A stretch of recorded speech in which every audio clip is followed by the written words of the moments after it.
Good morning বন্ধুরা, কেমন আছো তোমরা? আমি তো খুব ভালো আছি।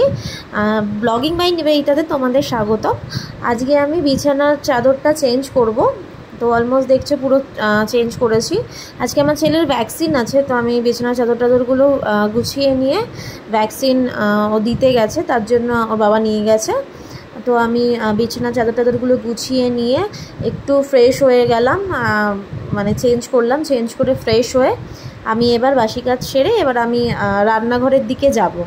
তো চেঞ্জ করে নিয়ে একটুখানি নিজে নিজে কী করছিলাম জানি না, তো একটু মুখ চোখগুলো একটুখানি ফ্রেশ হয়ে নিয়ে তারপর আমি চলে গেলাম রান্নাঘরে। তো রান্নাঘরে দেখলাম কয়েকটা বিনস আর ভেন্ডি পচে যেত আজকে যদি আমি না ভাজতাম, তো আমি ওটা কড়া করে ভাজবো।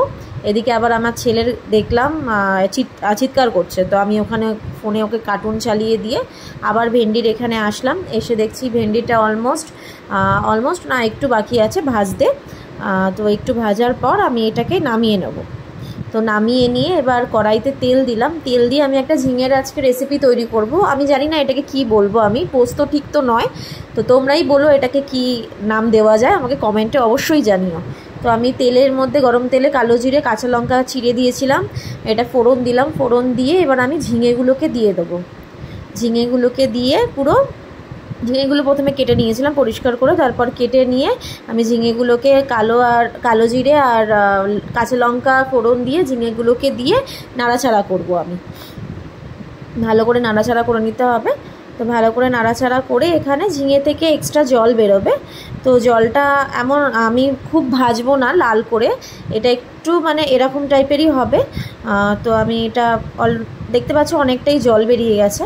তো জলটাকে একটু জাস্ট আমি শুকিয়ে নেবো, একটু নাড়িয়ে ছাড়িয়ে একটু শুকিয়ে নিয়ে এবার আমি একটা মিক্সার গ্রাইন্ডারে দুটো শুকনো লঙ্কা, একটু পোস্ত আর দুধ দেব, দিয়ে এটাকে ব্লেন্ড করে নেবো। ব্লেন্ড করে নিয়ে এটাই দেবো।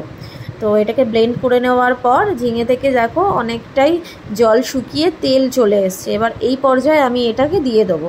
এটা একটু ঝোলঝোল টাইপের হবে, এটা খেতে খুব ভালো লাগে। আর এর মধ্যে এক্সট্রা আমি অ্যাড করব শুধু নুন আর চিনি। আমি হলুদও দেবো না, যেহেতু রান্নাটা আমি সাদা সাদা টাইপের করব। তো শুকনো লঙ্কা দিয়েছি বলে একটু কালারটা চেঞ্জ হয়েছে, পুরোপুরি সাদা আসেনি। তো আমি নুন আর মিষ্টিটা দিয়ে এবার এটাকে আমি একটু একটু জলটা সামান্য একটু মরলে আমি ঝোলঝোলই রাখবো। তো এটাকে আমি নামিয়ে নেব। তো এবার নামিয়ে নেওয়ার পর এটা এরকম দেখতে হচ্ছে। এবার আমি আর তার সাথে আমি হাঁসের ডিমের কারি করব, ঝোল টাইপের। কারিও না ঝোলও নয়, সেমি গ্রেভির একটা করব।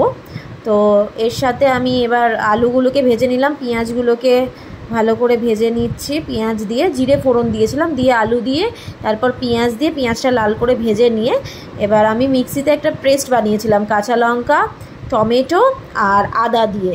তো ওটাই আমি পেস্টটা পুরো দিয়ে ভালো করে কষিয়ে নেবো আলুর সাথে। তো এই যে পেস্টটা দিয়েছিলাম, দিয়ে ভালো করে কষিয়ে নিয়ে আলুর সাথে ভালো করে কষাবো যতক্ষণ না তেল ছাড়ছে। আচ্ছা, এর মধ্যে অ্যাড করব হচ্ছে হলুদ গুঁড়ো, লঙ্কার গুঁড়ো, জিরের গুঁড়ো আর কাশ্মীরি লঙ্কার গুঁড়ো, কালারটা ভালো হওয়ার জন্য। আমি ভালো করে এটাকে কষিয়ে নিয়ে ডিমগুলো আগেই আমি ভেজে রেখেছি আলাদা করে। তো ভালো করে কষাবো, মশলাটা ভালো করে কষিয়ে নিয়ে জল দিয়ে দেবো। যতক্ষণ না তেল বেরোচ্ছে কষাবো, কষিয়ে আমি এটাকে জল দিয়ে দেবো। ভালো করে কষাতে হবে। আগেই বলেছি আমি, আগের ভিডিওতেও আমি কথাটাই বলেছি যে ভালো করে মশলা কষালে কিন্তু রান্নার টেস্ট খুব ভালো হয়। তো আমি এবার জল দিয়ে দেবো এর মধ্যে ঝোলের জন্য। ঝোলটা ফুটবে আর এইদিকে আমি চা করে নিচ্ছি। আজকে বললো টিফিনের রুটি আর চা খাবে, তো আমি এই দুধ চা বসিয়েছি। দুধ চা যদিও বা আমি খুব ভালো করতে পারি না। তো দেখো ঝোলটা ফুটে যাওয়ার পর আমি ধনে পাতা দিয়েছি এর মধ্যে। গরম মশলা দেবো না, যেহেতু আমি মানে কাঁচা লঙ্কা বেটে দিয়েছি, তাই দেবো না। আর কিছু টমেটো আমি রেখে দিয়েছিলাম, যেটা আমি ওপর দিয়ে পরে দিয়ে দিয়েছি।